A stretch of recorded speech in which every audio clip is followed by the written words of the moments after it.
Hello dear students, welcome back to real concept. आज हम electricity का सबसे यूनिक कंसेप्ट, जहां बच्चे कंफ्यूज रहते हैं, जहां बच्चे फॉर्मूले को रट नहीं पाते हैं, उसका सबसे स्पेसिफिक तरीका पढ़ते हैं कि कैसे हम हमेशा लाइफ टाइम के लिए रिमेंबर रखें। देखो गौर से समझना, आपको W का फॉर्मूला सवाल में गिवन होता है VIT, दूसरा फॉर्मूला W का होता है I²RT और तीसरा फॉर्मूला होता है V²/R×T। ये तीनों इक्वेशन आते कहाँ से हैं? तो एक फॉर्मूला आप जानते हो W = Q×V, एक फॉर्मूला आप जानते हो W = Q×V, और यहां पर बस हम करते क्या हैं, Q के स्थान पे IT रख दो तो आ जाएगा पहला फॉर्मूला। क्लियर? Q के स्थान पे IT रखो, पहला फॉर्मूला। उसी तरह से समीकरण 1 में V = IR रख दो, पढ़ते हो ना Ohm's law, V = IR, second equation, और सेकेंड इक्वेशन में I = V/R रख दो, थर्ड इक्वेशन। मतलब मेरा बस ये कहने का मतलब है, एक फॉर्मूला W = Q×V को आप हमेशा के लिए रिमेंबर रखो। पूरे कैसे कितने ढेर सारे फॉर्मूले बना सकते हैं। तो Q = IT रखोगे तो VIT, क्लियर। और इस पहले समीकरण में V = IR रख दो तो नीचे वाला, और नीचे वाले समीकरण में I = V/R रख दो, तीसरा फॉर्मूला। अब मैं कहना क्या चाहता हूं, फिजिक्स हमेशा कहती है कि किया गया कार्य ही ऊष्मा में परिवर्तित हो जाता है, किया गया कार्य ही ऊष्मा में परिवर्तित हो जाता है। तो जरा लॉजिक लगाओ, सेंस लगाओ।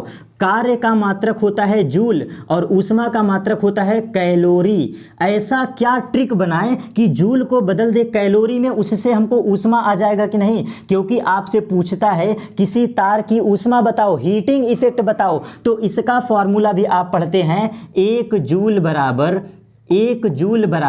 4.2 कैलोरी, यही पढ़ते हैं ना। सॉरी, हमने उल्टा लिख दिया, 1 कैलोरी बराबर 1 कैलोरी बराबर 4.2 जूल, यही हम पढ़ते हैं ना। 1 कैलोरी में 4.2 जूल। तो यहां से ट्रिक समझो, ये हम क्यों ऐसा लिख रहे हैं बेटा, सीधा सा ट्रिक है। अगर हम इस कार्य के फॉर्मूले में 4.2 से भाग दे दें, इसी इक्वेशन को सोचो, 1 जूल = 1/4.2 कैलोरी, लिख सकते हैं ना। आप सोचोगे ऐसा हम क्यों पढ़ते हैं, तो कंसेप्ट को फील करो।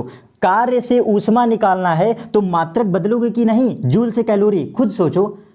कार्य को ऊर्जा में बदलना है, ऊष्मा में बदलना है, तो जूल से कैलोरी बदलोगे, और जूल से कैलोरी बदलने के लिए 4.2 से भाग देना है। तो देखो फॉर्मूला तैयार, H1 का फॉर्मूला बस इसी में भाग दे दो, VIT / 4.2। आंसर डायरेक्ट कैलोरी में answer I²R×T divide by 4.2। Concept समझ लो, सीधी सी बात है। कार्य में 4.2 से भाग दो, ऊष्मा आ जाएगा, मत रटो। कार्य में 4.2 से भाग दे दो, सारी ऊष्मा निकल आएगी। W1 से H1, W2 से H2 और W3 से H3, क्लियर। कार्य के फॉर्मूले में 4.2 से भाग दो, ऊष्मा आ जाएगा। तीसरा कंसेप्ट, इसी कार्य में से T गायब कर दो। देखो ये क्या है, W/T ना, पावर = W/T। एक चेक कर लेते हैं, VIT डिवाइड बाई T से T गायब हो गया, बचा क्या, VI। सीधा सा कंसेप्ट, कार्य के फॉर्मूले में 4.2 से भाग दो तो ऊष्मा आएगा, कार्य के फॉर्मूले में T को गायब कर दो तो पावर आ जाएगा। याद हो गया कि नहीं, 1 सेकंड में, सीधी सी बात। कार्य के फॉर्मूले में 4.2 से भाग दो, ऊष्मा आ जाएगा, कार्य में से T को गायब कर दो, पावर आ जाएगा। यही था आपका सिंपल सा कंसेप्ट। Thank you.